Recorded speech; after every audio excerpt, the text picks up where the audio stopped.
You can put me on airplane mode.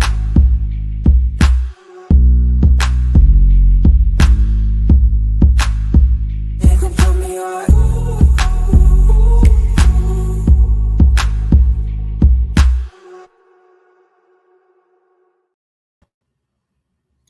Ladies and gentlemen, people of the world, people of other worlds. I don't know if there's aliens or not. Shout out to Area 51. This is what we got tonight for you, baby. We got a little thing on the Sideline Junkies Podcast Network. You see the call letters in the corner, SJPN. Little show called the Tuesday Night Flight. And on this Tuesday Night Flight, we take you on a flight around the sports world.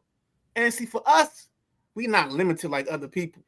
We can talk about anything, any sport, anytime, any place. All right?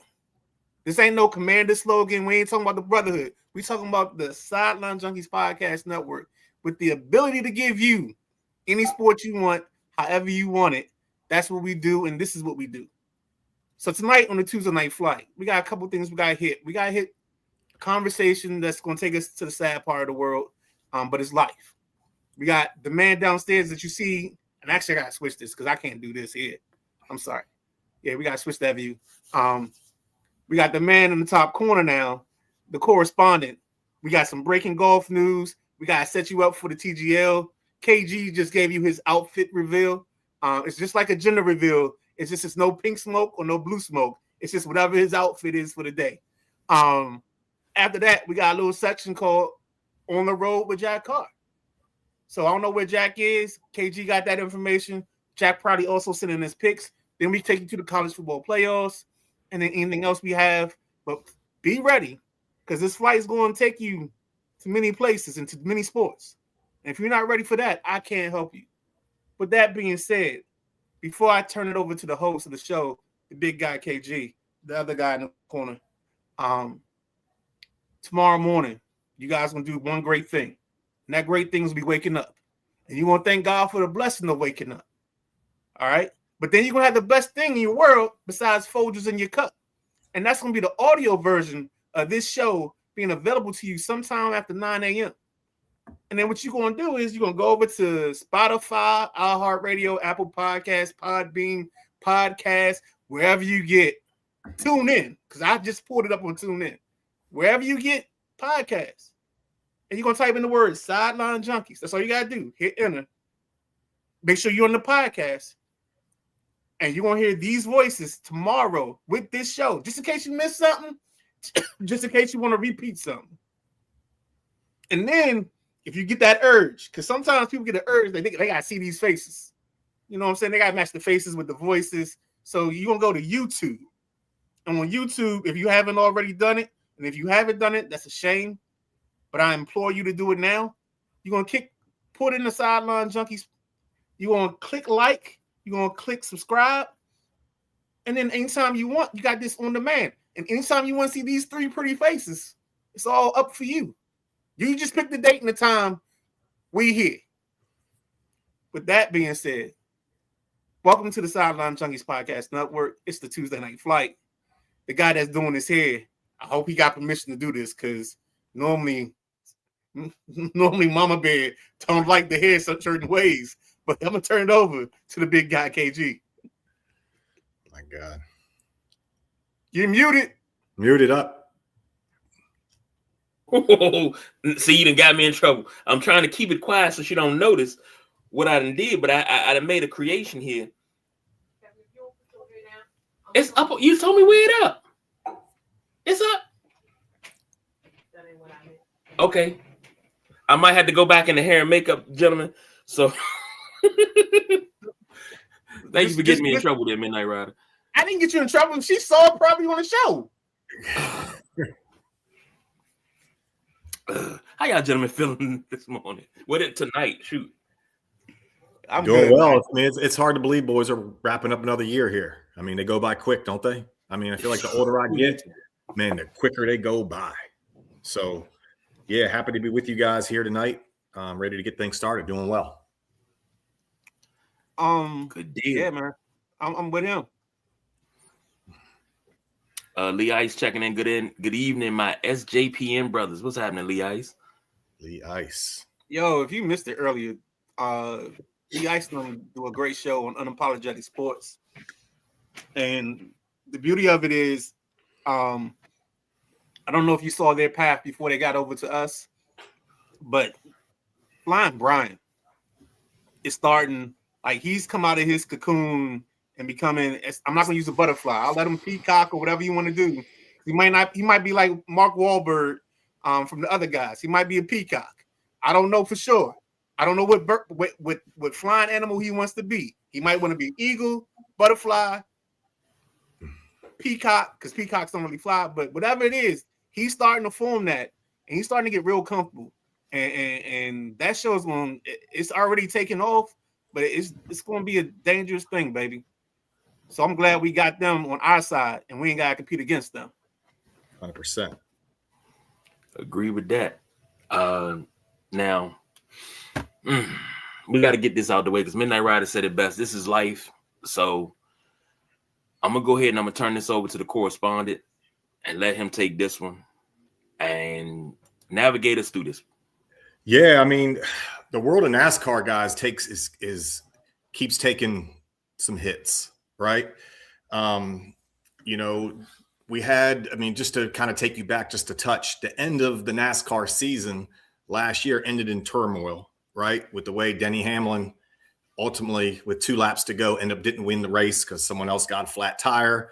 And there was questions about that, was the 36-week season really equitable when you're just going to throw it all into one last race with 40 cars on the track and see who comes in first, and it just, so there's been challenges there. Obviously during the fall here and beginning parts of winter, we had the NASCAR lawsuit, right? With the charter stuff going on with Jordan involved and Hamlin with 2311 Racing, which they finally settled out of court on that at the last moment, really in favor of Hamlin and Jordan. So NASCAR's got that hanging over its head.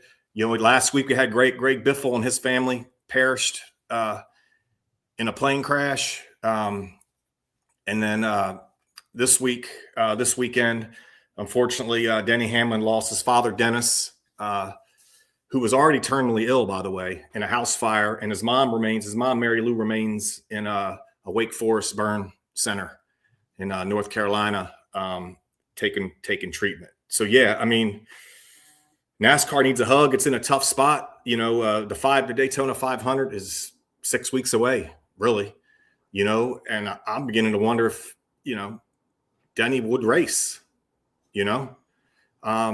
I think he would, just because his dad and his parents sacrificed so much time and money.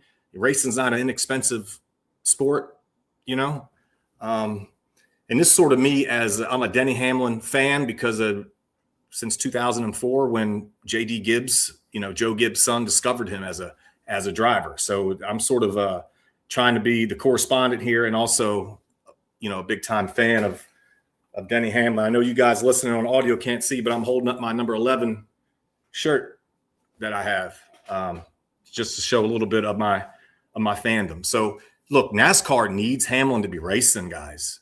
Like he's the only dude that moves the needle. He's controversial. He'll say how it is. He'll call out other drivers. He'll call out NASCAR. It's just not this goody boy sort of network anymore. So I'm going to be following this, guys, closely. I'll be documenting this as we go, as we lead up to the Daytona 500. I'm sure we'll do something on that as we get closer. But yeah, in tragic fashion, Denny Hamlin loses his father, Dennis, and his mom's not in the best shape either, with a whole lot of burns all over her body. So sad news to start, but that's the update on Denny Hamlin. So any thoughts? To take it a step further, before I got in my car to come to work, when I say come to work, I'm talking about here, where I have the best job in the world. I have the best coworkers, where we do this thing 4 days a week, 5 days a week, some of us 6 days a week. But young lady I went to college with, I saw a message, and it said, rest in peace, and it kind of was a joke. And then knowing that we was gonna cover this today, Denny Hamlin. It's funny that you say he's your guy, but if he had just had the number 10, he'd be my guy. But I love Denny Hamlin. Like I would take. I think one of the first races we picked. I think he was in Martinsville because I think Martinsville is his track, right? He's got a lot of, but those Richmond, Martinsville, Michigan, those sort of not super speedways, he wins those too. But those what they call short tracks, he's dominant. Yes, and I'll never forget. It was like 2 years ago. We took a little moment, and the Sideline Junkies decided to do NASCAR talk. Before we met you, and I picked Hamlin. He won, and then KG and Bossman didn't talk NASCAR the rest of the year. So I was like, all right, I guess they just win this. Midnight Rider, Denny Hamlin's one of them dudes. Like he's won 60 races. He's one of the. I mean, I've been watching NASCAR a long time. For me, I mean, take the fandom away. Like he's like a top 12 driver for me ever. Like if all the cars, all the luck, all the tires were all created equal, he would. You know what I mean? Him, Larson, Dale Earnhardt. There's, Cale Yarborough, Richard Petty, those guys. What I'm saying? He's that talented of a driver. Where a lot of times he doesn't win because his motor blows up or they guess wrong on the timing of the fuel or something. But he's just a phenomenal talent when it comes to driving an automobile. That's for sure. So prayers are with Denny and his family right now. He's going. He's having a tough time. Absolutely correct, and I agree with that. Prayers with his family. And when you said that he wins he loses because of engine blows up, timing of fueling, and I the first thing I thought of was a Sugar Ray Robinson quote: "I never lost, I just ran out of time." Yeah, and I think that describes Denny Hamlin right there. He never loses; he just runs out of time. Mm-hmm. Yeah, runs out of laps. Yep. Oh, I'm sorry. No, you're good. No, I think I hit something in the background. KG, you fix me up, dog. I'm sorry. I got you. I was looking for something else, and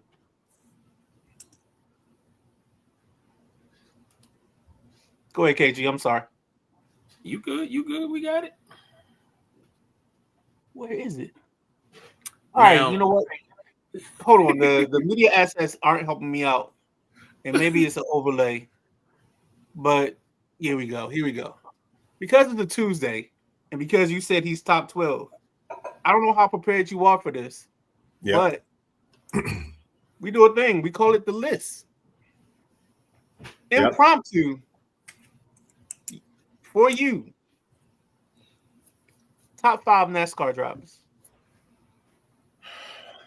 I mean, this could be your fandom. Let's make it easy one. Well, I'm gonna do like 3 old timers and then 2 newer guys. I mean, Richard Petty's the king, right? So he's one, right? Okay. Bill Elliott is a dude I liked. Number 9 growing up.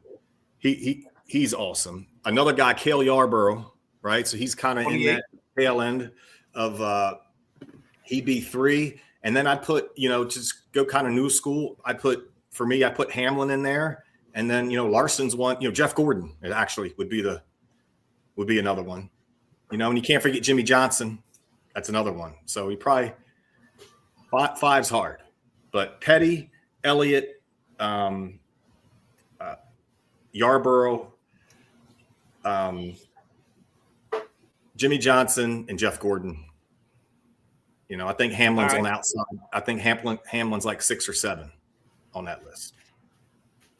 So just from my NASCAR experience, 1 would be Earnhardt Jr. Earnhardt. I'm sorry. Yep. Papa Earnhardt, the 3 car. Nothing's more iconic in the sport of racing than the number 3. Cale Yarborough was probably the first racer I remember falling in love with, and I think he was a 28 car. I could be wrong. He had 2 numbers though, I think. 3 would be Jimmy Johnson because of his dominance. 4 would be Gordon. 5 would be a wild card. I think for me, it'd be Denny at 5 for me. And then you get your Bill Elliott's, your Kyle Busch, Kurt Busch, and those guys after that. No, I think it's a pretty good list. You know, Darrell Waltrip was another good driver. Yes. Dale Jarrett. I mean, it's so. When I think of Dale Jarrett, and I don't mean this in no wrong way, but I feel like Dale Jarrett and Kyle Norton Jr. are like brothers in another world, in another universe. Like they're the same guy. Like, because I feel like Darrell Waltrip saved his number one many times. He was the blocker, and he helped somebody else win the race. Yeah, I mean, he also, I think he won Gibbs's first Daytona in the Interstate Batteries car, Dale Jarrett, I think. So what's wrong, KG? Because like you said that, and you slipped Kyle Norton in there, and Dario sitting over here, he was like, Ricky Bobby.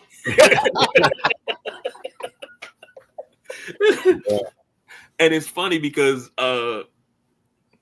Talladega Nights is one of my go-to movies. You feeling down, watch Talladega Nights, because if you smell a crispy substance behind you, you got to shake it before you bake it. Shake and bake. For those, that's one of my favorites there. For those that you have Amazon Prime, there's a documentary called Earnhardt that I would implore everyone to watch. You don't have to be a NASCAR fan or even a fan of auto racing to like this documentary. It really talks about the man. I mean, he was a tough individual to kind of deal with. Imagine growing up with your dad, never told you he loved you, things like that. That you really get it from Dale Jr.'s perspective, who had a tough putt, to try to claw through the ranks. It wasn't nothing given to him. I promise you that. So that's good. And if you have a good audio system, it's phenomenal. The way they updated the audio from those old races, and it just sounds like phenomenal in your ears, or if you have a good home system. So something I recommend for sure. Would it be under sports? Was it under? I think you would just search Earnhardt, but it should probably be under sports.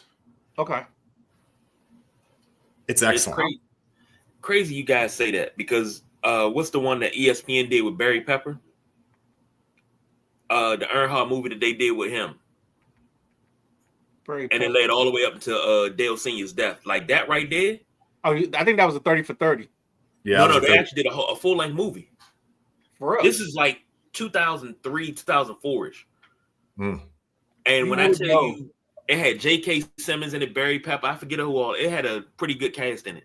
Can't remember the name of it, but I remember watching it, and I can only watch it once because it was still fresh. But Dale Earnhardt Sr. had to be my one of one. Now, don't get me wrong, I love Richard Petty, but Dale Earnhardt Sr. And then when he switched over to the black Goodwrench car, that number 3. Yeah. One of the reasons why I love the number 3 is because of him. And I used to have an actual number 3 Matchbox. And it was the black. It was when right around the time he switched to the black one, the black car, and it was just like, okay, this is my guy. And yeah, the black car is iconic, but I love when they hit him with the Wrangler throwback. Sometimes I had to get older to appreciate it. Yeah, that is awesome. I had to grow up a little bit, but Dale's my number 1. Dale Jr. is in there too because this is if it's my top 5. I'll say Dale Sr., Jimmy Johnson. Well, Dale Sr., Richard Petty, Jimmy Johnson, Jeff Gordon, Dale Jr. Those are my 5. And I love Dale Jr. I love him more as a podcast and a fellow Commanders fan than anything. Yep. So, Dirty Mo Media, I think his network's called. And that's where Hamlin's podcast is on his network. I don't know if you guys knew that or not. Say that one more time. Denny Hamlin's podcast, it's called Actions Detrimental. He's been doing it for 3 or 4 years now. After the races, he breaks down the race. He pulls no punches, holds no prisoners. He just calls it like he sees it. If Goodyear fucks up the tires for that week, he'll tell you. You know what I mean? If the track, if the people that working at the track didn't have the surface ready to go, he's going to call it like it was. If you did great, he'll say that too. So they got a bunch of content, but I'm guessing you talking about the 2025 documentary. That's like a set of shows or set of set of shows. Yeah. Okay. I just put it on my watch list. So sometime at 2:30 in the morning, between now and tomorrow, it'll get something to get watched. I'd be curious to know what you think. It's really good. So all right, man. That sounds like a little homework for the days off. So yeah, I think I'll check that out. It's cool. All right, we switching gears here. Hint, hint. I see what you did there. We got a golf update with the correspondent. Yeah, we're doing like Correspondent's Clubhouse today, aren't we? Yes, indeed. So look, guys, there's news that's kind of rattling the golf world. So I appreciate our listeners, and our watchers following us along here. Hopefully, you can feel my fever with golf and the way I'm trying to get the word out on the sport to the masses here. But Brooks Koepka, a 5-time major champion, he decided to leave LIV, which is the Saudi-based golf league, right? So LIV Golf is a league I think it's in its 4th year now. It's basically guys getting paid up front to go play golf, kind of like a contract, like another sport, football, baseball, basketball, hockey. Pick whatever it is. So, but after 3 years there, him and LIV decided he was going to get out of his contract, which obviously I think there's going to be lawyers here involved, but what does that look like for LIV? LIV hasn't brought in a big name golfer in several years now, right? What happens with Bryson? Bryson DeChambeau is really holding the whole league up at this point. His contract's up this time next year. He's got leverage out the yin yang now. I mean, I think this league is really in trouble. I know they got a bunch of cash and plenty of money, but no one's going to. I mean, they lost $1 billion last year. Like how they're not going to keep losing hundreds and hundreds of millions of dollars and keeps this thing afloat. So be curious to see what happens with that. Another thing, how Koepka got out of this contract was, LIV enticed these golfers by playing less golf, which was 3 days instead of 4. Right. So now, because of the world golf rankings, you need to play rounds of golf against good competition to improve your world golf ranking. So if you're only playing 3 rounds against lesser competition, you're going to accumulate less points. So to try to combat that or circumvent that, they decided to add the 4th round. The problem is now these guys signed up for less golf. Now, if you think about it, they're actually playing more golf. Mm-hmm. Why? Well, because LIV starting off here next month in Saudi Arabia, and then it's Australia, then it's Hong Kong, then it's Singapore, then it's South Africa. So if you're an American golfer, that extra day is your travel day back to the States. So now you're losing that. So that's how Koepka is going to ultimately, I think, wiggle himself out of this contract ultimately, right? By them changing the contract, wanting him to play 4 days instead of 3 because he signed up for 3. So we'll see what happens there. Some of the research I've done, it sounds like the penalty, right? You got to realize you can't just come back to the PGA Tour. He left and got paid money up front, where a lot of golfers in the PGA Tour could have, and they decided to stay. So what they're saying is that the penalty is 1 year from the last LIV event that he would have played, which would have been August. So he's already exempt for the majors. So technically speaking, he can really play in the majors, re-identify and re-qualify himself for PGA Tour's future tournaments, right? And then in August, probably be able to get his tour card back. So it's gonna be curious to kind of see what happens with that. So it's some really wild stuff going on. I mean, it's right before the season's going to start. I mean, the Masters, if you're keeping track at home, is exactly 100 days away from today. The Masters is 100 days away. So that's kind of a LIV and PGA Tour update. You got a question? Anybody got a question on any of that? Oh, hell yeah, we got questions. Oh, man. Shoot. So let's start here with Koepka being the first person to kind of try to step away. Yeah. Is he the drip that starts the creation of the Grand Canyon? Potentially. Yeah. Okay. From both sides. I think, Minute Rider, I think the PGA Tour is where it looked like they were going to have to merge a year ago, Right. 8 months ago, where the pendulum's starting to swing back, and I think they're just going to wait this thing out as long as they can. It's just, how do they make it fair to the long-standing golfers that waited out and didn't, go to live when they could have? Like, they didn't get the big, Kepa got like $60 million. You know what I mean? To leave. I think there has to be a fine.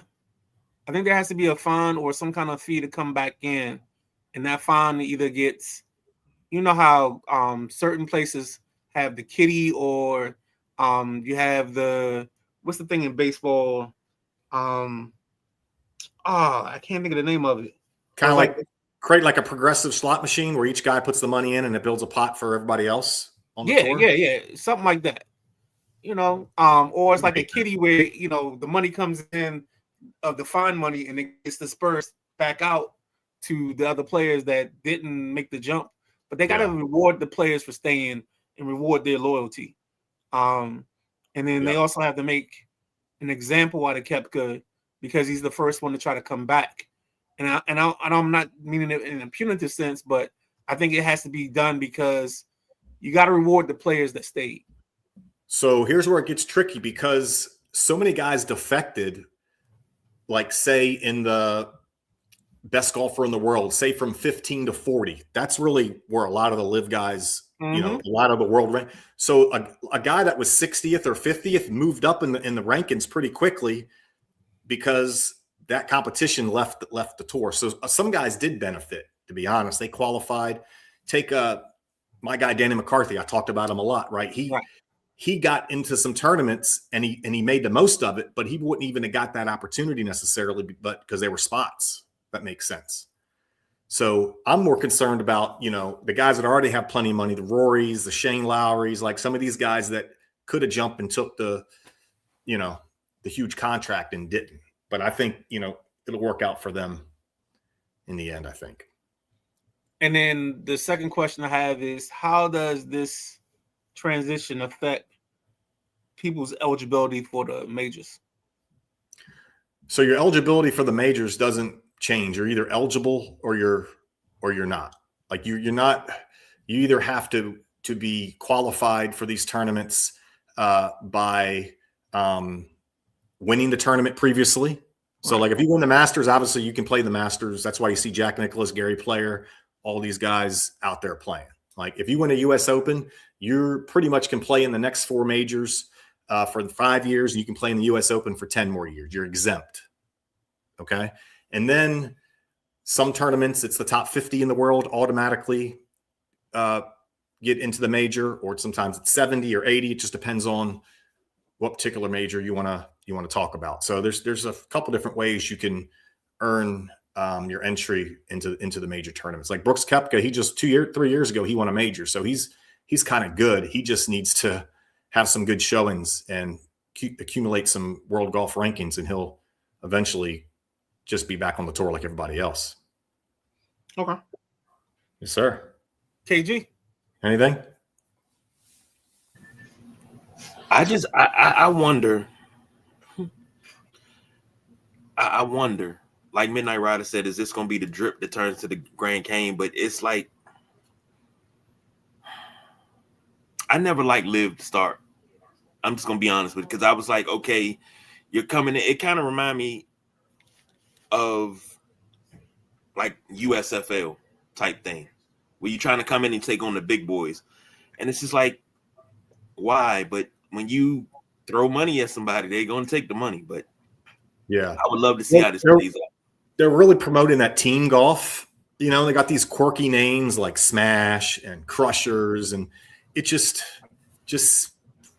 has never felt right to me. And I watched it, and I was like, I'm going to make myself watch this, and I'm going to yield my own opinion. The graphics are kind of clumsy. It's sort of off the cuff. David, they got David Faraday to go over there, who's, a good commentator, but he's also kind of quirky and odd in his own, he went from being a piece of the broadcast with CBS to being like the main thing, and it was like too much, you know? Yeah, I didn't like him. That's the Too much. silver guy with the Yeah.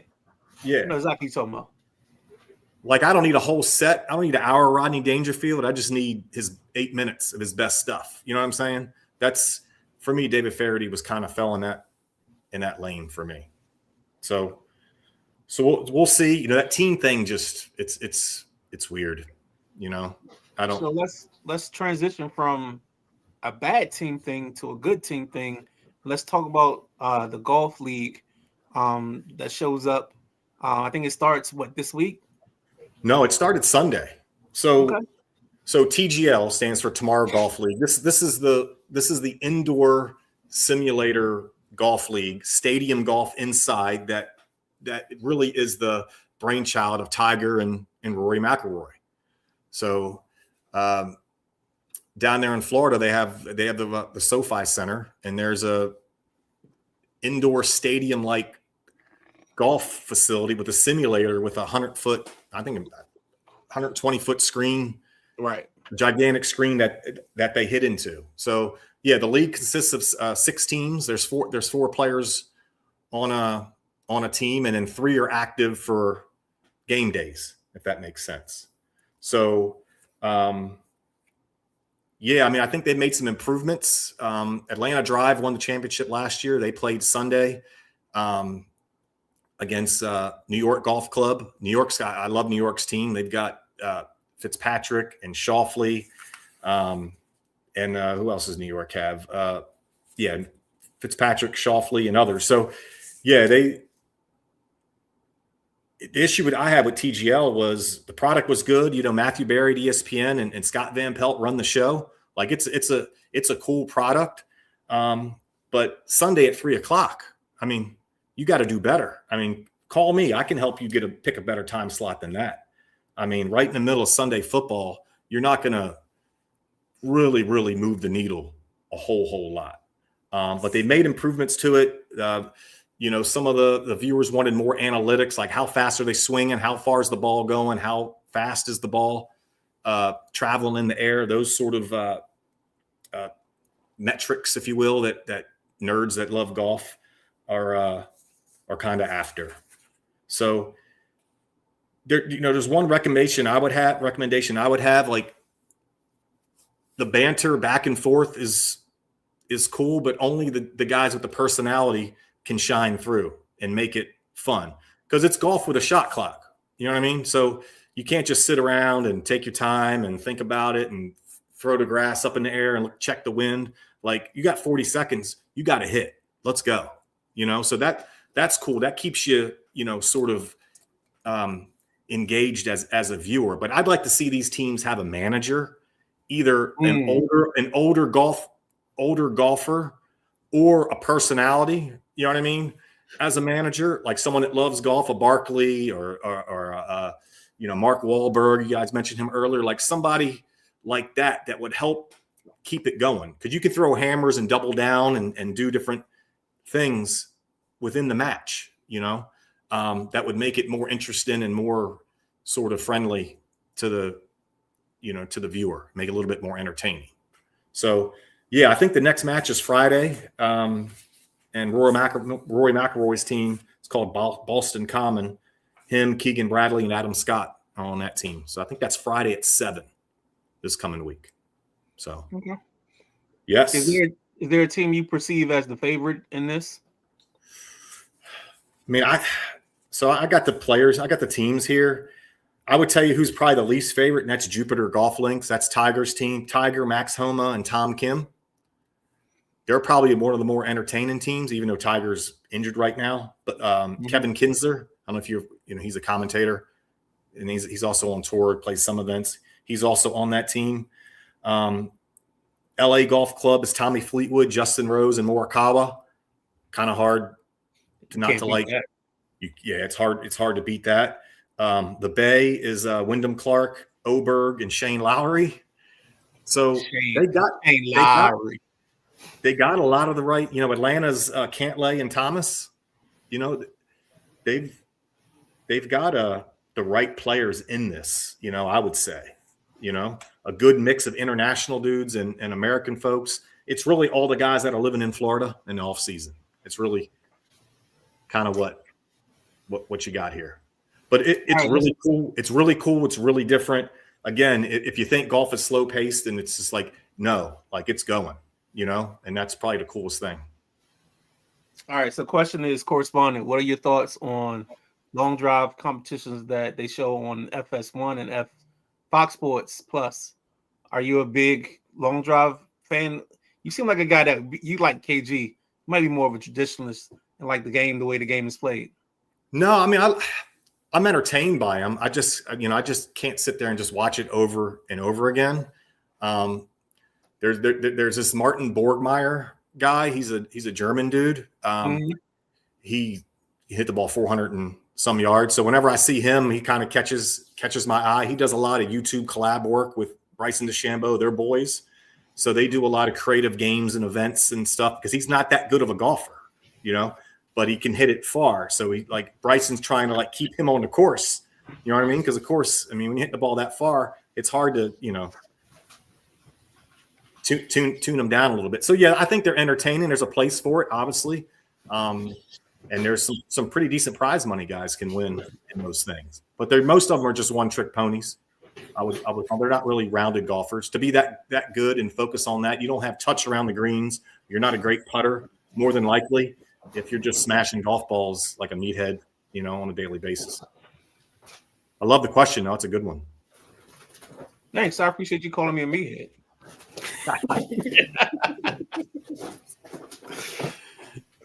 What else you got, KG?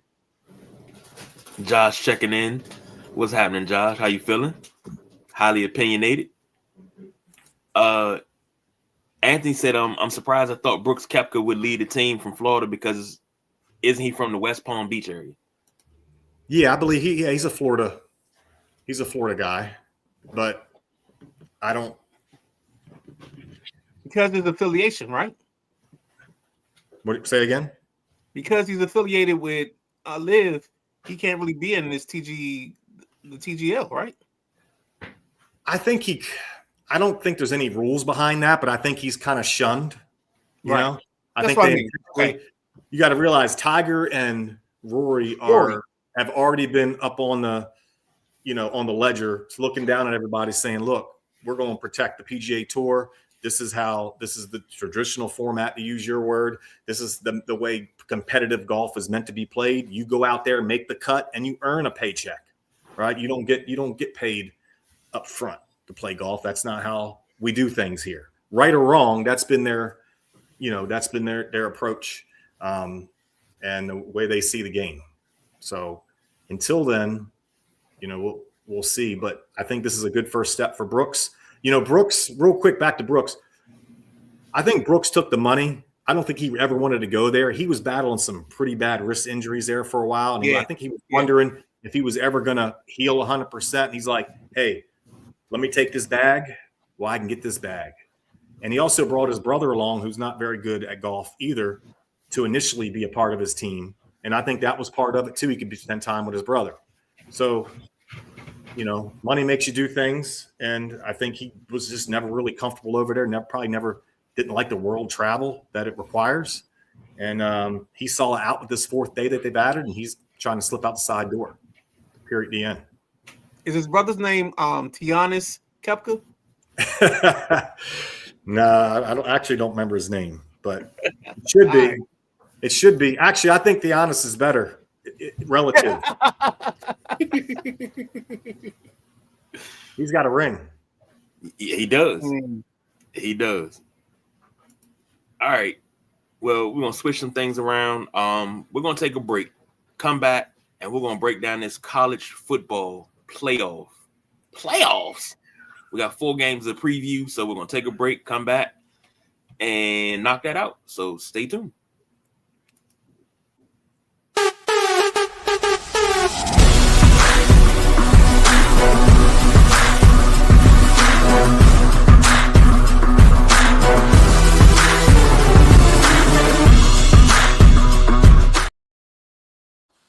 Ladies and gentlemen, welcome back to another edition of the Tuesday Night Flight. This is the Sideline Junkies Podcast Network. You've been enjoying so far golf talk, NASCAR talk. Now think about that. Most times you come to a podcast, you waiting for the football, you waiting for the basketball. Like we keep telling y'all, we take you on a flight around the sports world. We ain't limiting this flight. We ain't just going direct to Cancun. We're gonna take you all around the world of sports before we get you to Cancun. We're gonna have some connecting flights. And you just gotta deal with it. But that's what we do, because we're gonna give you every part of the sports world, not just a limited point of view. And if you want limited perspective and you want me to be on here talking about I apologize and I don't understand and this is my no, we're not doing that. We're a sports show. We talk sports. We make things happen here.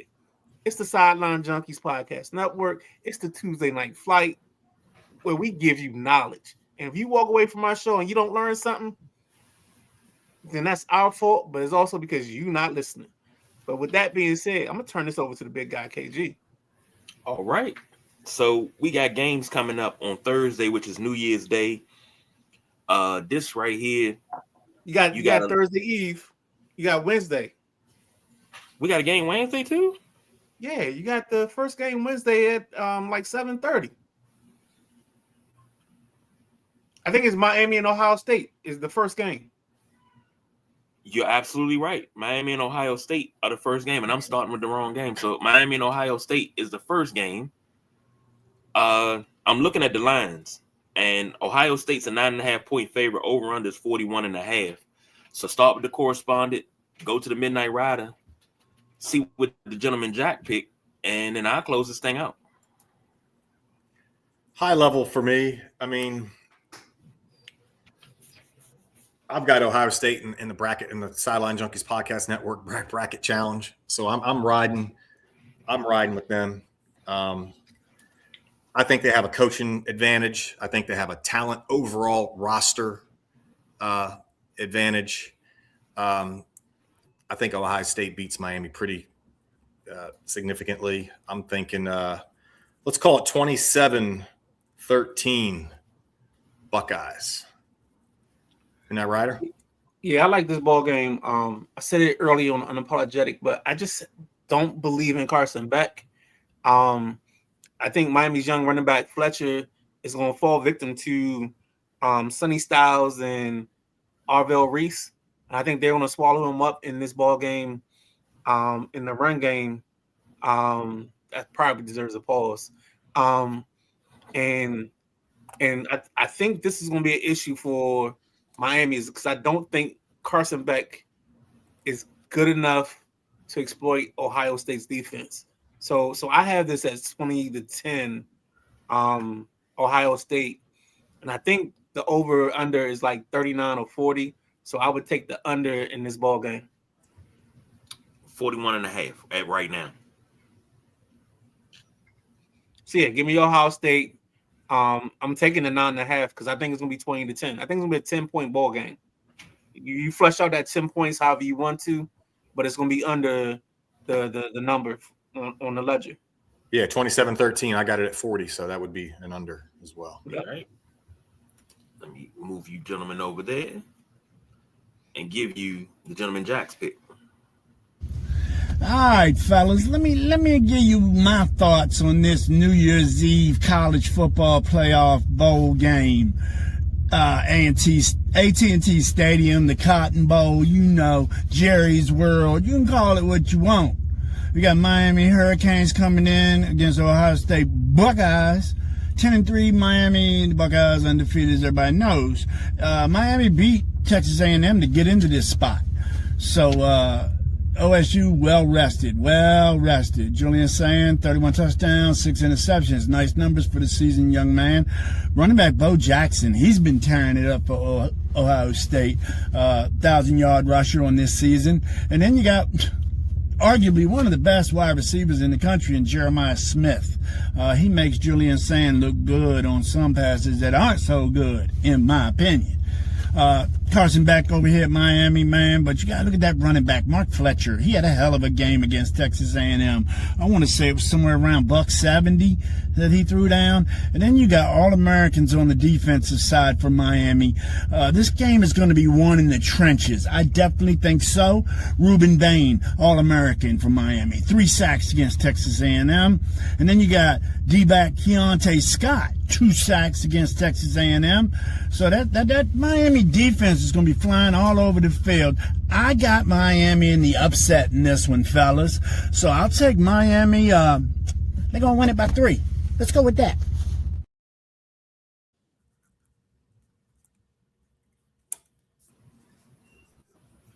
That's the gentleman Jack taking Miami to win by 3. If I got to choose, and I'm going to take my fandom out of this, and I'm going to call it, give me Ohio State. And it was an article going around talking about Ryan Day quite possibly being the greatest college coach because look at the winning success he had. He hasn't had enough time to he hasn't had enough time to be considered the greatest coach because you talking about putting him over Bear Bryant, Lou Holtz, even Saban, Joe Paterno. That's a lot of people he's trying to leapfrog to be the greatest coach of all time. And what he has, 2 chips? Brian Day? You got 1, doesn't he? Or 1. 1. That was last year. Yeah, uno. There's no dos. And there's definitely no trace. I think it might be a dose after this year. I think that's the best part about it. A couple of comments on this game. Anthony said, question for all of you. Do you guys agree with the national media that Miami is a make-a-wish team that didn't even deserve to be in the college football playoff? I'm not touching that. I leave that to you, gentlemen. Here we go. I've never seen a man so like your team made it. You're not a make-a-wish. You made it. I don't know what we're arguing about here. You have hope. You have opportunity. Your question is, can your quarterback man up and put the ponies on the table and actually make a difference in this ball game? It's not about y'all being a make-a-wish and we trying to get you in the 4th quarter so you can hit a jump shot from the corner so you can get 3 points.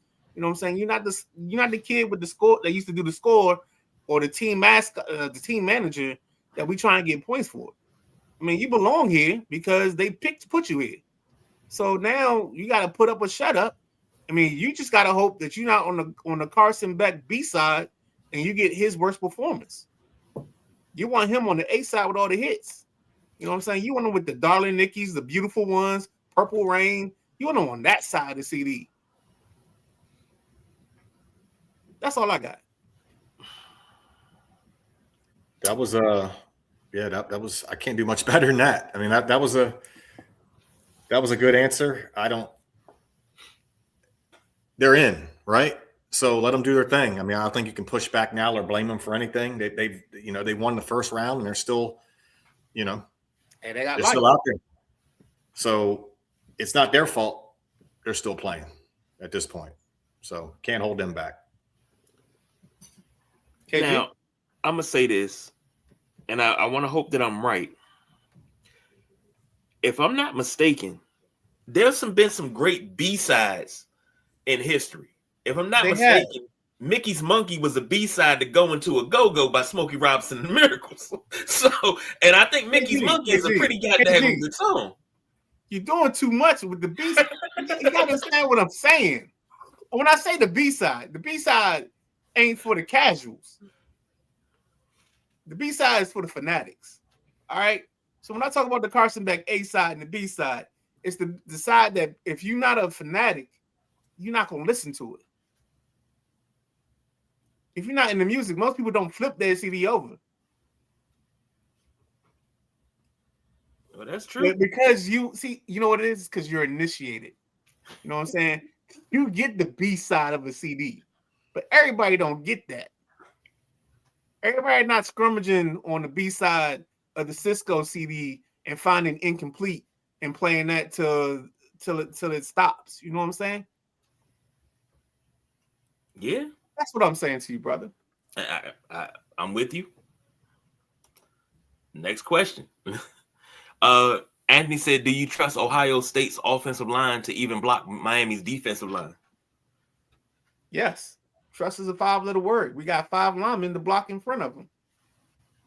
Especially I with think this is the one matchup that Ohio State's, that Miami's offensive and defensive line doesn't have a true advantage. I think it's an equal. And I don't mean to cut you off, Keith. So I'm gonna let you finish this up. No, I was just going to make a quick. I mean, Ohio State has a great coaching staff. They're going to have them coached up, and with the extra time to prepare, I think they'll be ready. We're talking about Matt Patricia. And as long as he's not coaching the Detroit Lions, we're talking about a good football coach. And Maddie says both teams have great D. I think Ohio State pulls away late 20-10. I don't think it's going to be that close. If I didn't give a score, I think it's Ohio State's going to run them off the field. I'm going to say 45-7. Ooh. Like, Anthony might not talk to you no more if that happens. And it's not, that's me being. Hold on. Time out. I got to do the qualifier again. This isn't, I need you to be KG. Yes. The fandom is out the window. As a professional, not the Notre Dame fan. Fandom is out the window because this is like the correspondent said. They're going to be coached up very, very good.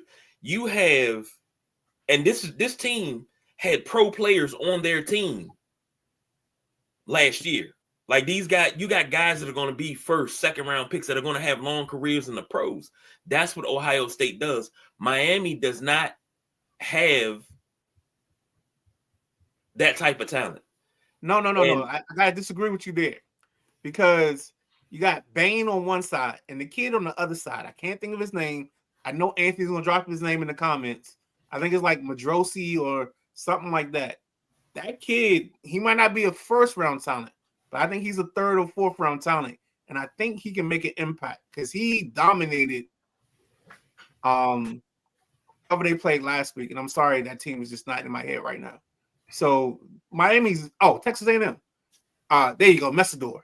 Messidor is good enough to make an impact. So I'm not discounting their line because of like who they have or who they don't have. I'm just thinking that I think Ohio State is well prepared to face those type of pass rushers, if that makes sense. So you're saying that they can double team Bain, they can't double team both of them. So and I don't think they will. I don't think Ohio State is going to have the need to, because I think they feel confident enough in their front that they can go 1-on-1. And then they're chipping Bain. Definitely chipping Bain. Yeah. Okay. All right. Yeah, Josh Bain's ribs may not be the same. Agreed. Josh says Miami defense will keep them in the game. Carson Beck will be the better QB on the field and make no mistakes. Give me the U. Yeah. Miami O-line and D-line will need to be the best units on the field. Yeah, he's been Team Anthony all day today. And Anthony said that's not him saying that. That's the national media. Well, we don't care what the national media says. Hold on. Time out. Let's stop this. Let's not peruse down this aisle of wilderness dalliances in the forays of bullshit. We don't care what the national media says. There are 3 guys on this show, and if it's 4 guys, the 4th guy. All right, we believe in what we say. We don't care what the national media says. So, Anthony, when you talk to us, you're talking to us, and you can leave the national media stuff out on the side of the road, and you get picked up on Friday, like with all the other trash. But nah, we here. So you gonna talk to us? Talk to us. You know what I'm saying? Don't spoon feed us what the national media says. Because when that airplane come flying in, we gonna smack that out the way and be like, nah, we don't want that. I think Stephen A. said it best. I'm here to tell you, we don't care. Next up, we're going to the Orange Bowl down in Florida. Number 5, Oregon versus number 4 Texas Tech. Oregon is a 2.5-point favorite. Over under is 51.5. Correspondent, take it away. This is my favorite game on the slate this week for me. You know, I've come around on Dan Lanning some. You know, I thought he was kind of pompous and full of himself. Now I can see it. I can see what his players are buying into. They're, you know, he's got a good thing going. I think he's had opportunities to maybe go other places, and he feels like he wants to, which I appreciate. He's going to create his own, cement his own legacy there at Oregon. At least that's what it seems like from here. But I think for me, this game is going to be big plays and or turnovers. Who turns the ball over and who can make a couple big plays. This is a Styles makes fight, you know, kind of thing. I like Moore. I like Dante Moore a lot. I think he'll do enough to get the job done here. What's the spread? 51.5? Yeah, 51.5 on this one. And Oregon's favorite by 2. Yeah, I mean, I like Oregon in the cover for me. I think they'll make enough big plays, and Moore will just make one less mistake than Morton. Let's call it 31-24.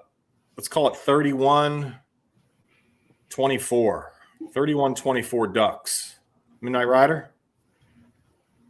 I think this is the scoring game, but I want to give you a shout out because you said something. What was the lingo you used early on? Oh, you said Styles make fights. That's how I know you part of the network right there, because you know that's our lingo. That's what we talk about. Styles make fights, baby. And in this world where Styles make fights, I think something's got to win. And I think it comes down to Oregon's offensive line versus Texas Tech defensive line. And this is where this ball game gets settled. We can put the women and children to sleep, and we can go hunting for dinner. Because I think if Dante Moore has a good ball game, Texas Tech ends up on the wrong side of this. And I think if Texas Tech defense decides to impact and put its will on and shut down the run game and make Oregon one-dimensional, Texas Tech wins this. And I say all of this to tell you that I still believe that I think Texas Tech is the better team when we end this, but it's going to be a close ball game. I don't know what the numbers are. I can't remember, but I got Texas Tech to win, but I think it's going to be late and it's going to be a field goal.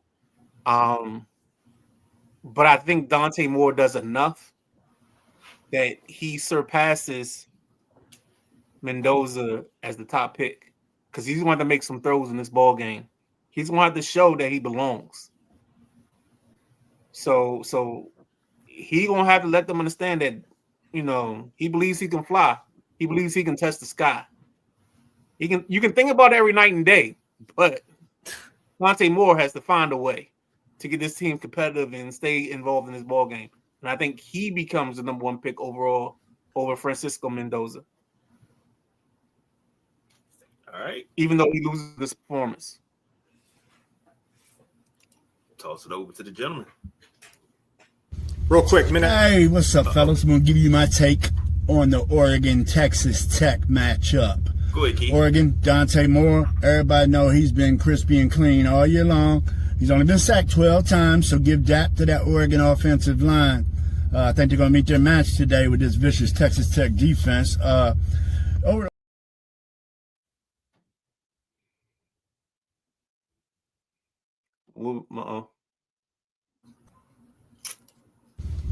Hey, what's up, fellas? I'm going to give you my take on the Oregon-Texas Tech matchup.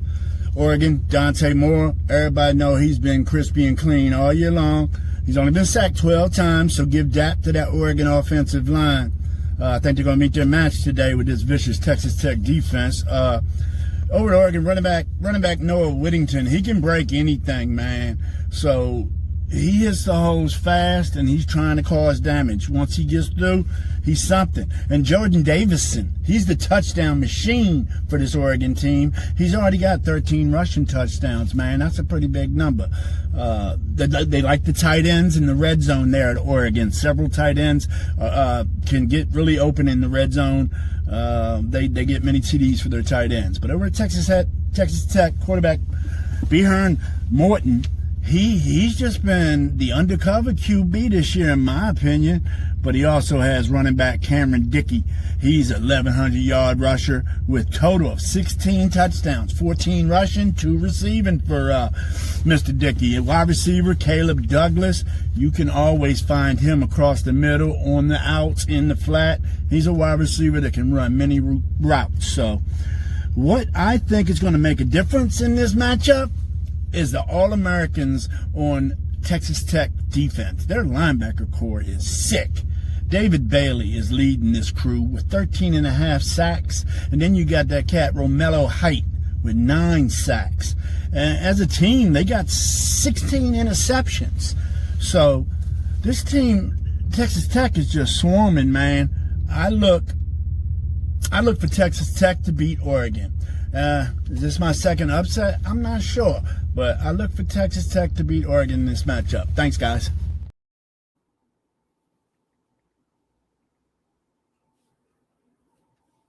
Ladies and gentlemen, words from the gentleman Jack. I think the correspondent had something he was about to say before we moved on to Jack. No, I just wondered if you had a Dante Moore comp. Like, I know we're going to get into the draft and stuff. There's something that popped in my head because he's a different kind of player in my opinion. Cat. Yeah. I'm going to hold you to it if you had a first blush on that. I don't yet. Okay. All right. I don't yet. Fair enough. First of all, my apologies to the correspondent there. So I didn't mean to cut you off there, so I apologize. No, you're good, man. All good. I think we got Jack in the hallway. Yeah, filming a thriller video or something. We're gonna jump to him for on the road. He's on the field trip. But if I gotta pick this game, the Orange Bowl is where a lot of magic happens, and a lot of great games have happened at the Orange Bowl, or in the Orange Bowl. I won't say at the Orange Bowl because it's played at Hard Rock Stadium now. Give me Texas Tech 31, Oregon 30. Ooh, triple overtime. We have a bomb burner of a game. You love that bullshit overtime. I do. I think it's the best overtime in sports. It's not what you like about it. It's just I just hate overtime in college football. It's a midnight rider thing. I apologize in advance. Go ahead and go to the whirling dervish that is Jack Carr. What? On the road. See what he got here. What you say, Midnight Rider? How you doing? Correspondent, big guy. How y'all? Doing good. Where you at? You on a field trip? Yeah. What's up, Midnight Rider? I'm good, man. Just stay still and stop moving. I can't. I'm in the hallway. It's too loud in the gym. I was hoping it's gonna be halftime. Man, they got scouts and everybody up here to watch this matchup between Meade and Severn High School. Coach Glick's team is fire. The Meade Mustangs, man, he got a couple studs, and I got some interviews with those two guys I'm going to share tonight. So it's been a great trip up here. This school is incredible. Any kid should be honored to attend Meade High School. What the Army has put into this school is tremendous. I mean, every sports team has their own locker room here, y'all. It's not field hockey has to share with volleyball or wrestling has to share. Nah, they all got their own locker rooms. This is an amazing school. Gosh, I just was blown away by the tour Coach Glick took me on. I can bring y'all in real quick and we'll see what the score is real quick.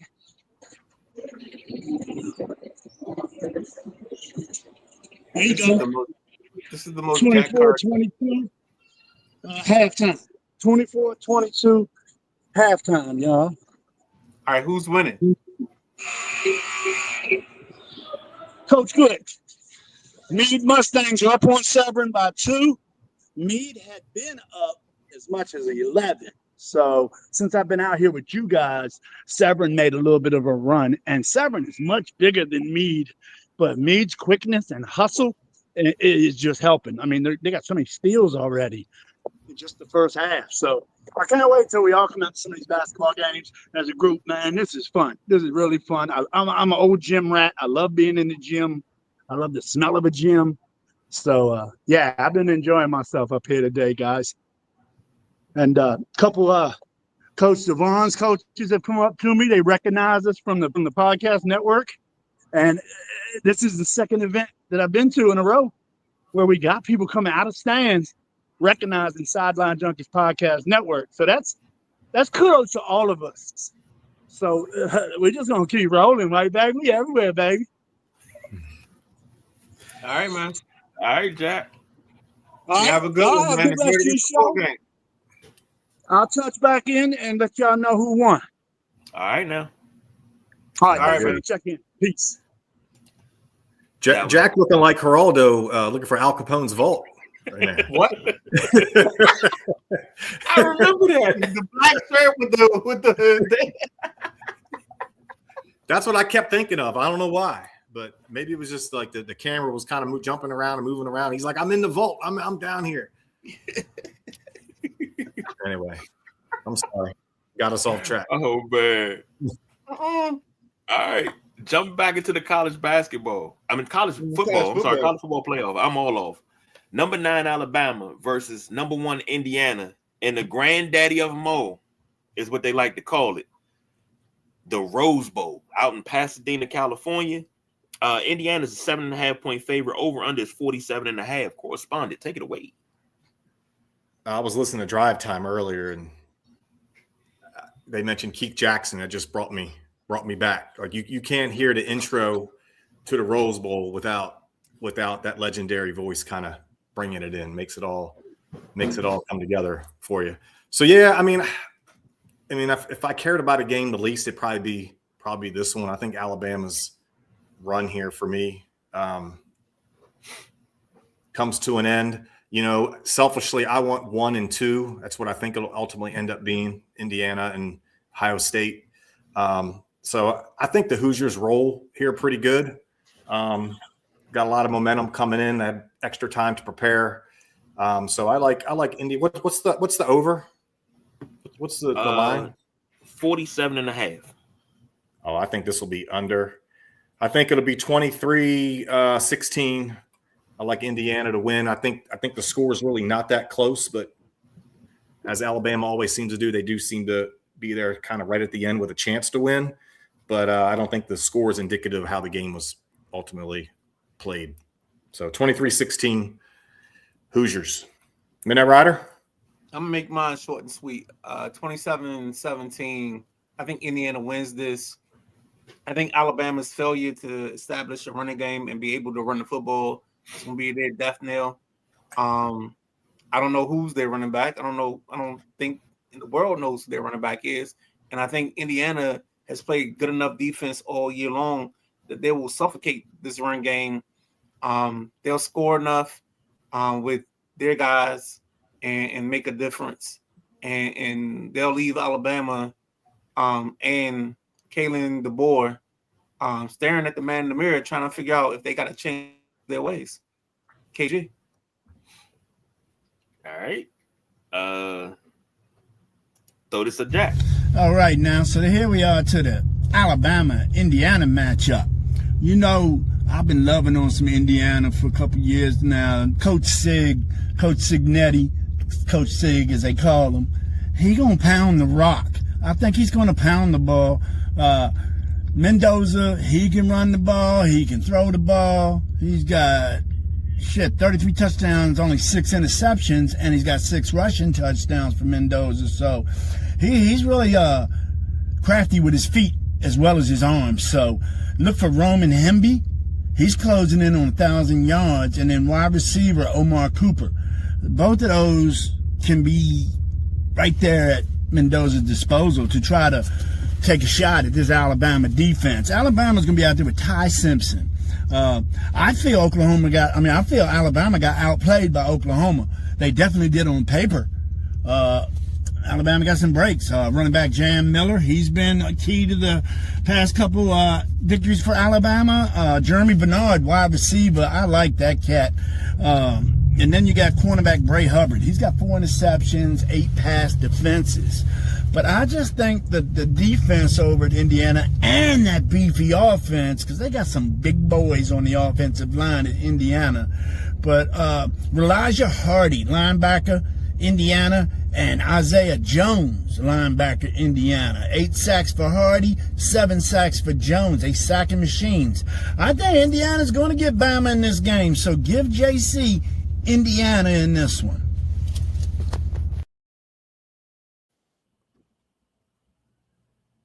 Let's go, Gentleman Jack, again with another prediction, another update, again from the road, baby, because nobody's more dedicated to the system and the way we do things here on the Tuesday night flight than the Gentleman Jack. KG, take it away, man. Got one more game to go. Yeah, and I'm gonna make it quick too. Alabama don't have enough to keep up with the Heisman Trophy winner at Indiana. Indiana takes this one. It won't be massive, but I'm gonna say 24-16. It's gonna be a late surge, but it's not gonna be enough to win it. So 24-16 Indiana. Next up, probably one of my favorite bowl games of all time is, yes, sir. No, let me go first. Okay. This is probably one of my favorite bowl games of all time, and that's the Sugar Bowl. I've always loved the Sugar Bowl. So you got number 6 Ole Miss versus number 3 Georgia. Midnight Rider, take it away. No, this is the bowl game that everybody's been waiting for. The game that, you know, they talk about the Kiffin effect, and we talk about Georgia's defense that has greatly improved since this ball game happened the first time. First time this ball game happened, Ole Miss scored on the first 5 possessions and then took a nap in the middle of the ball game and then tried to close out, and they just couldn't get right after that. The Georgia tight end, I can't think of the young man's name, but I think he had 4 touchdowns or 3 touchdowns in this ball game. I think this is going to be interesting. I think we figure out what the Kiffin effect is, and does Kiffin mean that much in this process? But I think Georgia, because their defense has improved throughout the course of the last stretch of the season, I think Georgia can shut down certain things. And my man Trinidad Chambly, as I call him, I know his name is Chambliss, but for me it's Chambly, because you can't have a name that fancy and not put the French on it. I think he plays a great game, but I think Georgia just overwhelms them with their defense and the running game. So give me Georgia to win this. I don't know what the number is. I think this is going to be an over for sure, because I think the offenses will play, but I think Georgia's defense is stout enough to make a stop late. Go ahead, Keith. Yeah, so for me, I think the word I'm looking forward to this game as well, KG. The word I'm going to use for this game is redemption, right? So if you think about Georgia, they lost in the Sugar Bowl last year to Notre Dame, didn't they? Redemption, right? Ole Miss, their only loss of the year was to Georgia earlier in the year. Redemption. And then third, it's just I love the redemption mindset and approach that the whole student body down at Ole Miss has had around Pete Golding. You know what I mean? It's like, man, are they supporting this dude? Something fierce. So it's something to see. I don't know if it's enough to win. I think they're going to, I'm going to kind of go with my heart more than my mind, because I really am rooting for Ole Miss pretty hard. But I like them to make some sort of crazy theatrical play or turnover at the end of the game and end up winning this game 30-21. So there's your upset. 30-21, Ole Miss. I like that. So throw this over to the Gentleman Jack for his picks on this final game. Hey, what's happening? This here is going to be another matchup for the college football playoffs, but what I see an SEC matchup of 2 strong Southeastern Conference teams. You got the Ole Miss Rebels going against the Georgia Bulldogs. Go Dogs. And Ole Miss in the first round of the playoffs, they were like no Kiffin, no problem. They went ahead and just rolled on, easily defeated the Tulane Green Wave 41-10. So, like I said, no Kiffin, no problem so far for Ole Miss. Chambliss ran for 2 touchdowns, threw another. Keelan Lacey, man, that boy, he's a sophomore. He's sweet as silk, boy. Almost 1,400 yards and 21 freaking touchdowns for the young man. I dig it. They got a wide receiver, Dezon Stribling. He's a great target all over the field. Wyatt Williams. You got to watch him. He's a safety that likes to roam for Ole Miss. But Georgia, man, they just big, beefy offense. You got Gunnar Stockton, 23 touchdowns, only 5 interceptions with 8 rushing touchdowns for the QB. Running back Nate Frazier, man, you can't say but enough good things about Nate Frazier. He averages 5.4 yards per attempt, so that's really going to help. Zachariah Branch, he's Stockton's go-to guy as far as receivers go, but I think Georgia's going to run the hell out of the ball in this game. Cornerback Ellis Robinson, he's 4 interceptions for the freshman. So I really do. I think Georgia's defense is going to prevail, and I think Georgia's going to run the heck out of the ball against this Ole Miss team. Georgia to win. Georgia by 10. All right, now.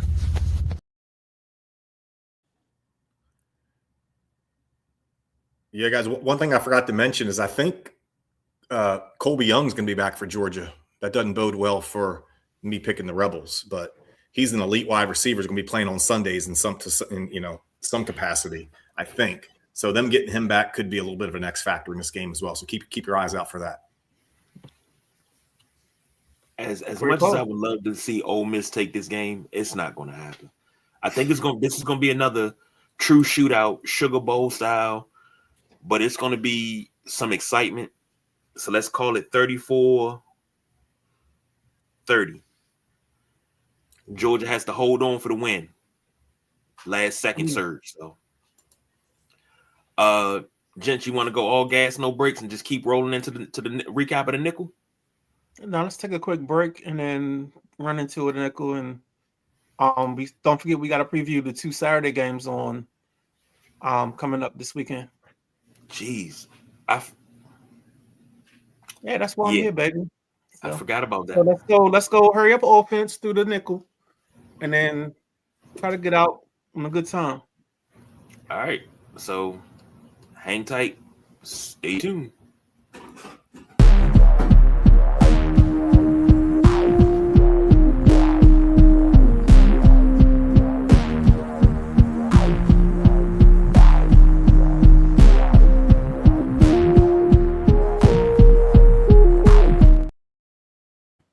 Ladies and gentlemen, the towel tells the truth, baby. It's the Sideline Junkies Podcast Network. It's the Tuesday night flight. We take you around the sports world, one sport at a time, one game at a time, one league at a time. We're gonna start off. If you haven't been paying attention, we started you off with some golf. We're gonna hit you off with some Brooks Koepka news. We're gonna giving you the college football playoffs. Now we're about to recap the nickel from over the weekend. And then we're going to take you into the lead-in for this weekend's games on Saturday.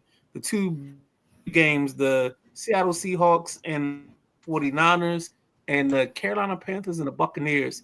And then we're going to drop you off because then we got to land because this plane about to run out of gas. But we got to get you to the ground, put all things on the ground, put your seatbelts up, and send you on to the rest of your week.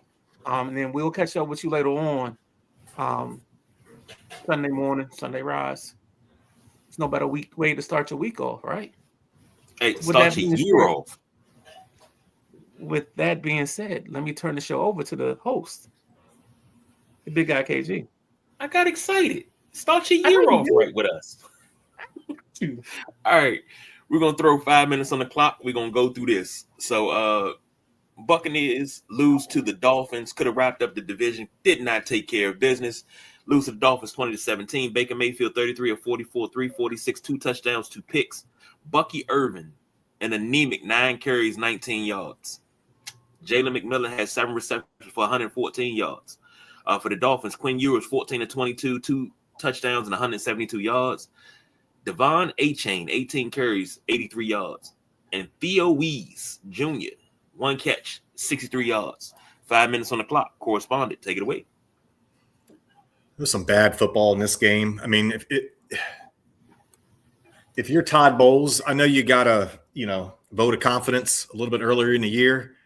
I would make sure you got your realtor's phone number in your phone because I think you're gonna need it, right? Because this is unacceptable. I know Baker's been banged up some, but the way he played was bad. Even he had Evans out there, and Mbuka's dropping passes. He's kind of regressed here, guys. Anybody talking about it, but the last 6 weeks of the year, he's been on the side of some milk cartons for sure. And he's been a little banged up as well. But I think he should bounce back, but he hasn't finished strong as well.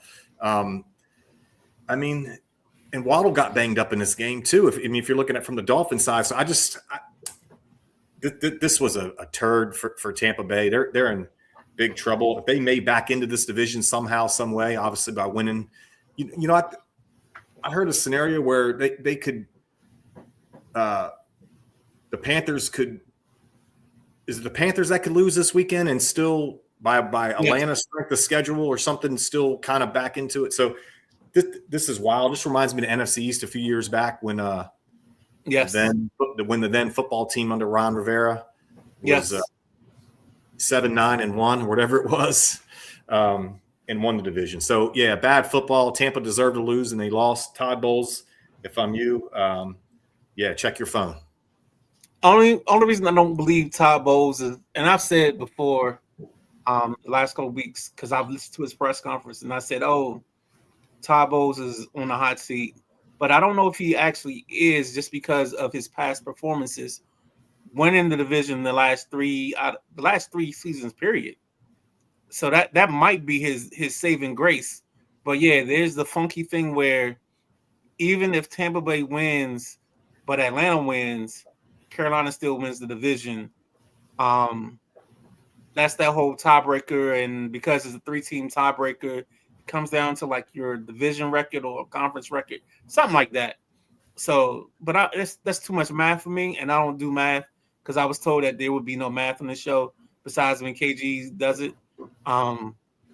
But yeah, from this ball game, shout out to my man Quinn Ewers. I know it wasn't pretty, but you got a W when your first starts. So gotta give you love on that. Go ahead, KG. Yeah, two things. Bowles lost the home playoff game. He was, favorite to win against Commanders. Jay Daniels went in there and got the job done with the doink, field goal. But you got to start thinking about the guy in Jacksonville and the guy in Carolina that's turning. Those are all offensive coaches, right? In Tampa that have gotten out the building. Almost like looking back 10 years ago, 12 years ago with Washington. McVay, Shanahan, LaFleur. You just can't keep letting these. It's an offensive game these days, and I think you need a good offensive coach. Bowles would be a great defensive coordinator again. He can dial it up, but I think his days as a head coach are behind him. Pin, KG, pin. I guess I'll be quick with it. I said I agree with you, Correspondent. Because I said Bowles might be looking for a job anyway, but this wasn't good. This was not good. And if you don't perform on Saturday, I feel sorry for you. So this was just ugly. You should not have lost to this Dolphins team. But now I wonder if the Dolphins are scratching their head and say, "Dang, did we wait too long to start Ewers over Tua? Maybe we could have still been in the AFC race if we would have did this 6 to 8 weeks ago." No, I think the timing's right for me. KG, there's one man that has pom-poms with Quinn Ewers' name on them. Maybe even a Quinn Ewers tattoo on his left bicep. Quinn Ewers wasn't saving this ball club. I'm just gonna let you know. It wasn't. This win wasn't brought to you by Quinn Ewers and Quinn Ewers Productions. I'm gonna put it that way. This offseason with Tua is going to be must-see TV. Agreed. What are they going to do? What are They they gonna gotta move on. do? Yeah. But they gotta figure out Josh how to said, move on. And I think teams is scared of this moving on. And that's why you get these mid-tier guys with contracts that they shouldn't have, is because we don't know how to move on, or we are so scared of the chasm that is not having a QB that they won't put their toe in the hot water. They'll rather sit on the side and just watch the water bubble. Look at the narrative right now. Like Lawrence and Tua both kind of got their second contracts about the same time, and Right. you feel totally different about Lawrence than you do with Tua. But that's only this year and right now you feel different about Lawrence, because coming into the season, Exactly. you felt the same. You felt like month both of ago. them was both of them was ago, I going to felt the bank that with way. the ski mask. Yeah. The correspondent said, Josh said the correspondent's a mind reader. I hate Todd Bowles as a head coach. This is the only time he's gotten a chance, because he didn't get a chance in New York, but that's another show for another time. That's another pin. Yeah, pin. Now this game right here, 49ers 42, Bears 38. This was the Sunday night game. I think this is the best game of the weekend. Caleb Williams, 25 of 42, 330, 2 touchdowns. DeAndre Swift had 9 carries, 54 yards, and 2 touchdowns. Luther Burden III, 8 receptions, 138 yards, and a touchdown. Brock Purdy, 24, 33, 303, 3 touchdowns and a pick, and that pick was a pick 6. You going first on this one? Yes. Okay. Caleb Williams showed me what it is to be Caleb Williams. It's the, I don't know if you guys know the theme song to the song The Facts of Life, but it's the good, the bad, but it's the facts of life, right? And that's what he is. He's the good, the bad. Like, there are plays where he makes these most dynamic throws. He's rolling left, flips his hips, throws a 15 to 20-yard out route. I'm like, man, that's dope. And then he comes back and he's rolling right. He's off the wrong foot, and he throws it in the dirt to a wide open receiver 3 times. You got to take the good, you got to take the bad. But the one thing we have is the facts of life, and that's what he is. He's hit or miss, but you gotta love him, and I gotta love what Kyle Shanahan has done with Brock Purdy. Purdy, he likes the Dougie. I don't know if Colin Cowherd has put his thoughts on him doing the Dougie over John Wall, and if he can win the championship by him Dougieing, but that's old school and that's old content. But I ain't gonna go there. But the 49ers look good. And I think it's because they've built something over the course of time. And they've put enough people in place that believe and fit their system that it makes it work for them. And it's a little bit different from where the Commanders are. Go ahead. Take it away, correspondent. I mean, I'm sitting here thinking, I'm wondering if Brock Purdy's ever been to the Rose Bar, like John Wall. You know, take your mind off of things, decompress 6 nights a week. You know what I'm saying? But I'm sorry, I digress. I had to go to bed, so I didn't see this whole game, this entire game. I agree with you with Williams. I mean, he does some incredible things, and then he lets you down. He's got the lowest completion percentage in the league with qualified, attempts. That's not good.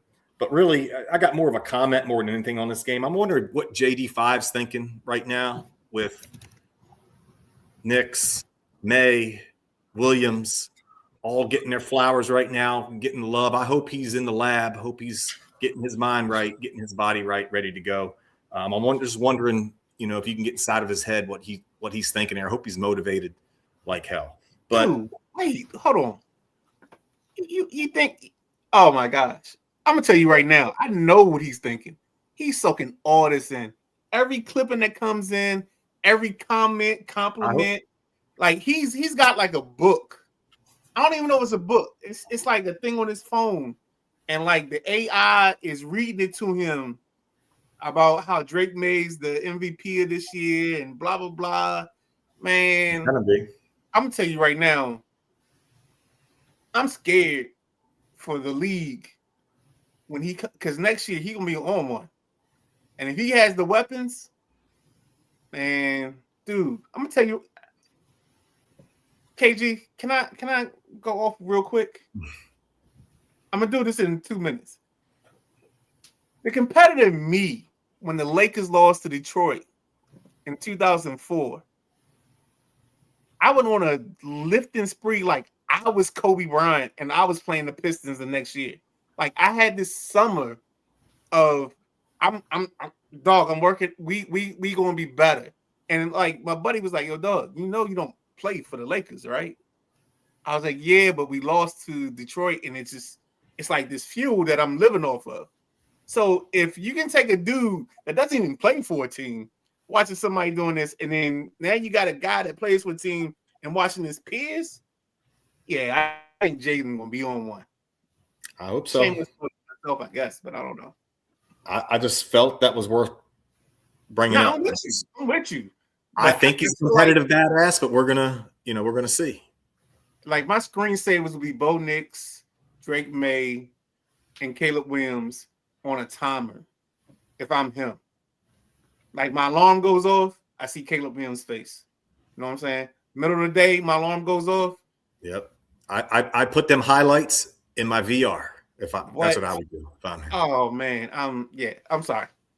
My competitor took over there for a moment. I still know that I ain't got 10 plays in my body because my foot's still killing me right now as we speak. So yeah, we good.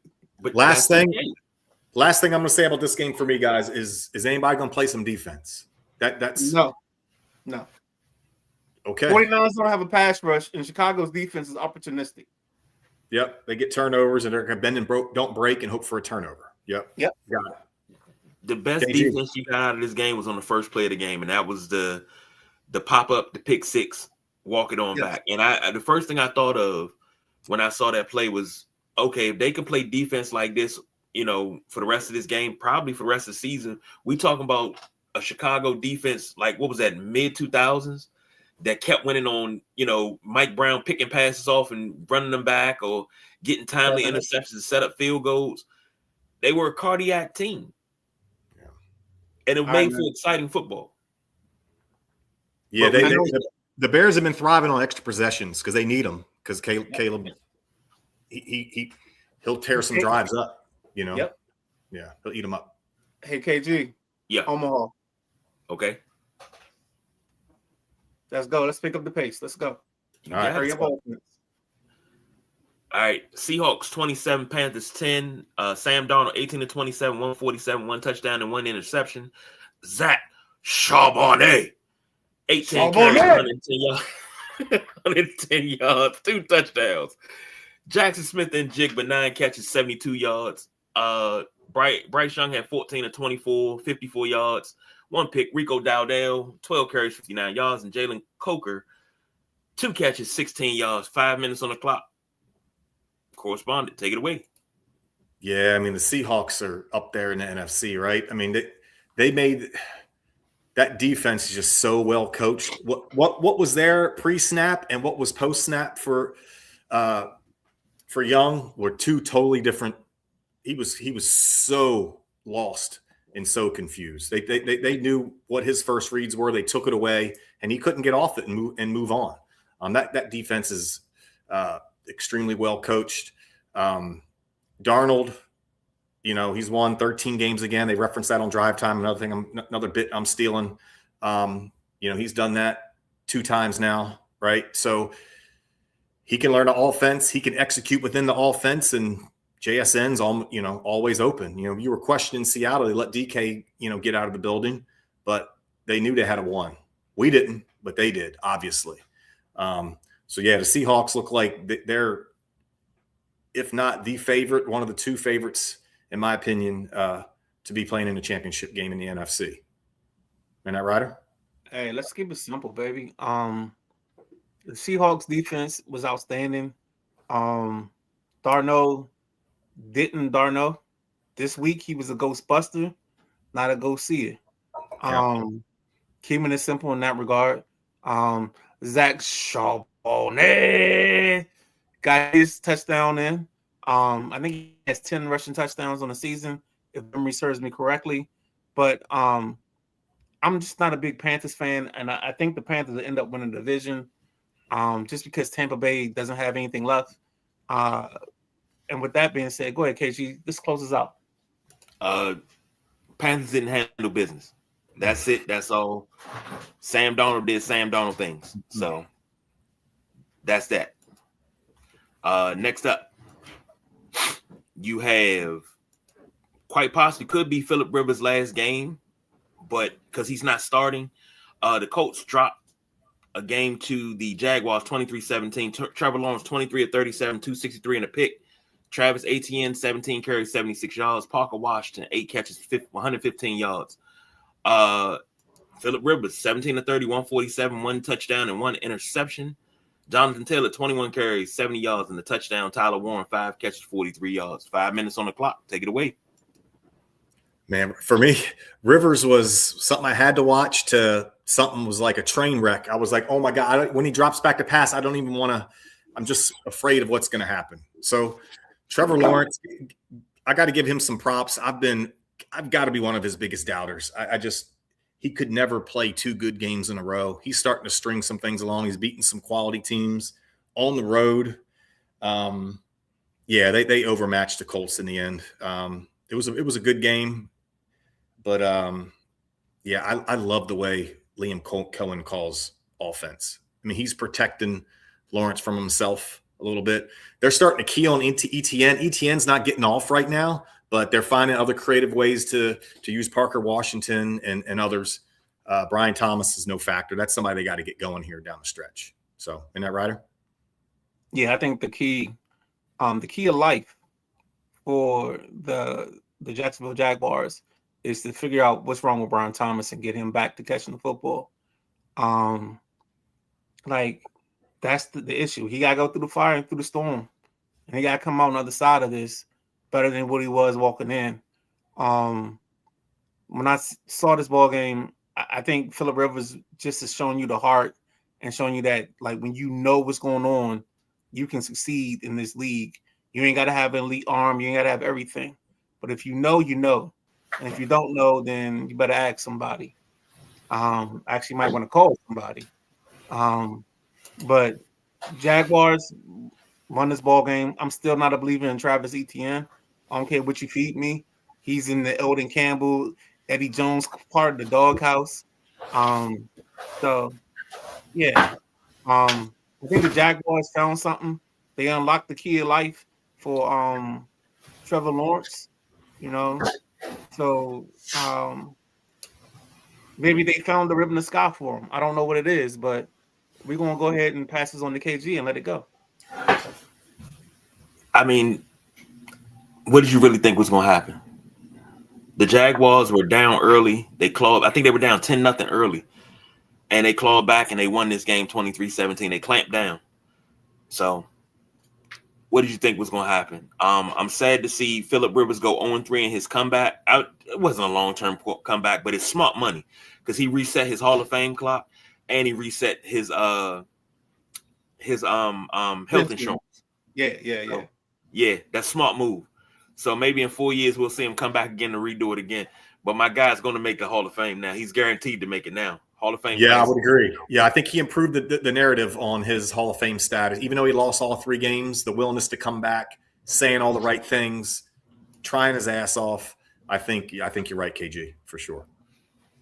All right, last game in the nickel was the Eagles versus the Bills. Eagles 13, Bills 12. Jalen Hurts was 13 of 27, 110, and a touchdown. Saquon Barkley, 19 carries, 68 yards. A.J. Brown, 5 catches, 68 yards. Josh Allen, 23 of 35, 262, missed a game-winning touchdown pass, a game-winning pass in the end zone late.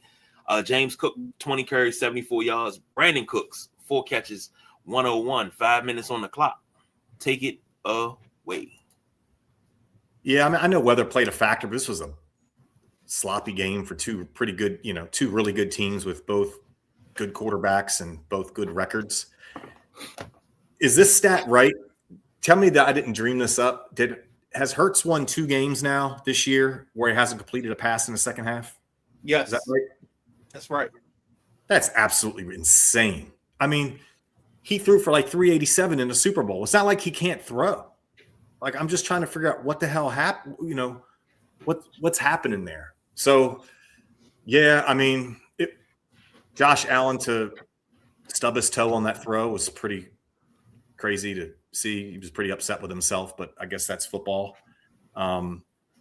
Each team has, like Bills corrected their defensive woes here. I don't know if that was Hurts not be able to complete the forward pass or their defense, maybe a combination of both. And then on the flip side, the Eagles defense looked incredible, fast, violent. What's their D coordinator's name? His name escapes my mind. Vic Fangio. Fangio, yeah, he can mix it up with the best of them. Quinyon Mitchell, Cooper DeJean. They've had a lot of health, especially in their back end. Everyone's stayed pretty healthy this year. So yeah, it was a great game to watch. I flipped over from red zone about at halftime. So yeah, I mean, the Eagles won. I wasn't happy about that. Who's next? I got you. At some point, there's got to be a thing between Jalen Hurts and AJ Brown. They got to prove that they a pair. Jalen Hurts got to show him that he loves him. Pinky swear. That's how much I love you. Like, this offense has to find a way. And for right now, they're struggling. You know what I'm saying? They're dancing with the devil in the pale moonlight. They are trying. There's a thin line between good and great. And the problem is they're dancing on the side of the good and scared to be great. This ball game shouldn't have been this close. They allowed the Bills in it, but I give the Bills credit because the Bills didn't want to play overtime because their quarterback's foot is hurt. This team was beat up, and they figured, hey, we're going to win this. We're going to win this now. Let's put the women and children to sleep and let's go looking for dinner. And that's all I got on this ball game. I think the Eagles won because the Bills didn't have much left in the gun. They took their last shot on that 2-point conversion. They said, hey, I'll be your Huckleberry. But unfortunately, the gun missed. Go ahead, KG. Quickly, you made the reference twice, and I'm gonna tell you this. That's the problem with Buffalo. Buffalo don't have an Alvin Mack on their team. Oh boy. They don't have somebody on the other side of the line calling somebody a poo butt mother, you know what, and getting people scared as they coming through. They don't have that. And I praise this Buffalo team since the beginning of the year. They don't have that. You shouldn't have in this game right here, Buffalo should have won this game at least 28-13. And I'm being generous. But it should not have came down to a 2-point conversion for you to lose like this. This is not how you win. And for the Eagles, if you keep playing like this, you will not repeat as champions. You have to have some sort of consistency. You got to have some sort of tempo. You have neither.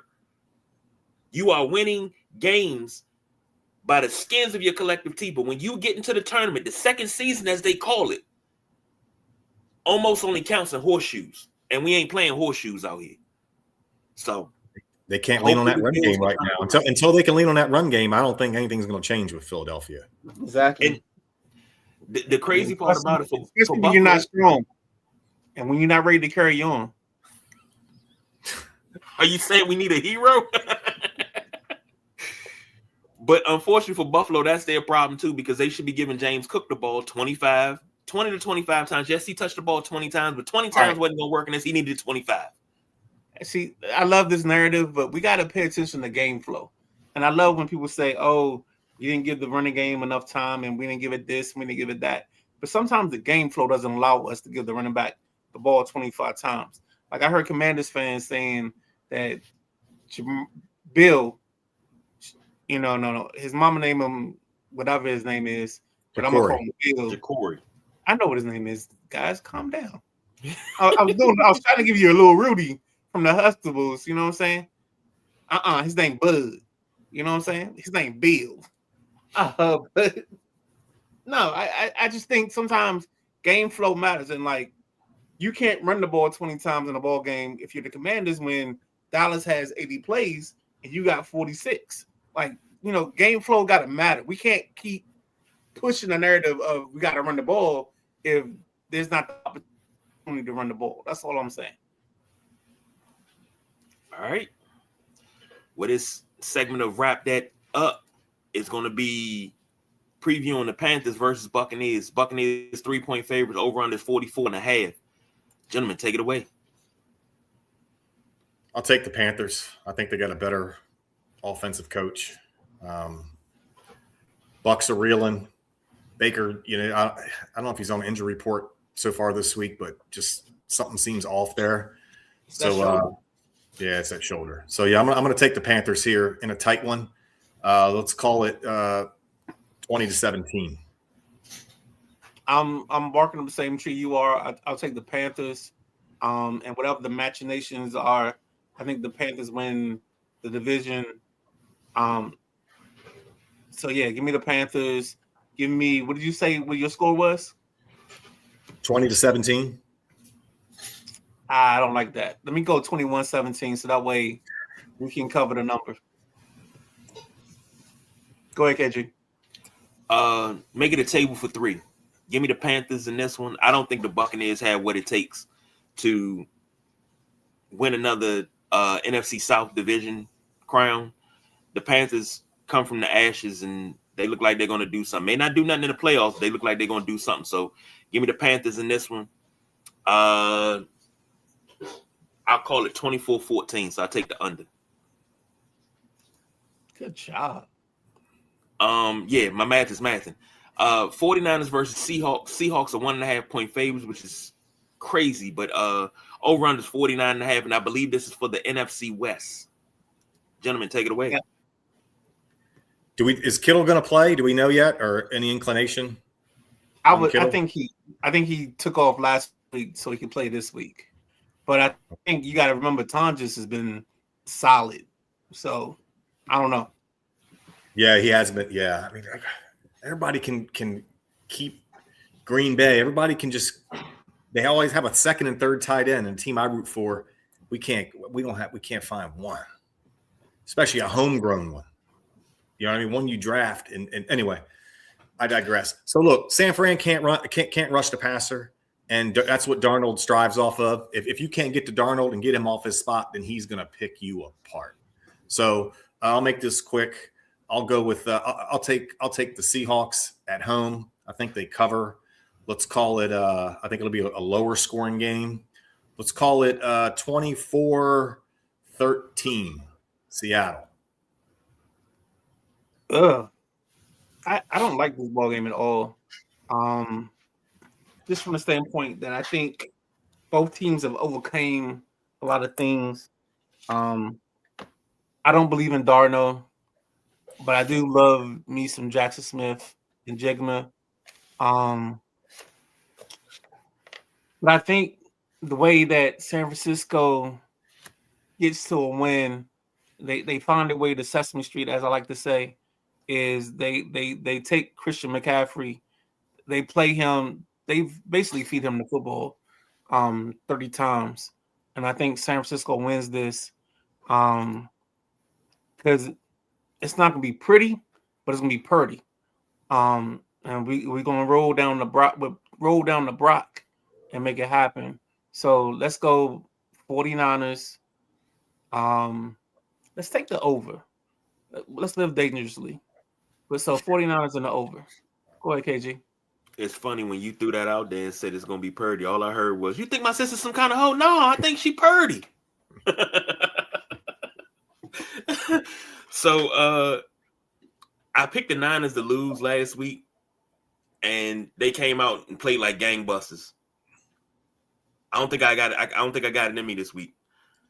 So I expect the Niners to let me down because I'm picking them. So bang, bang, Niners gang. Quick, dirty, 23-19.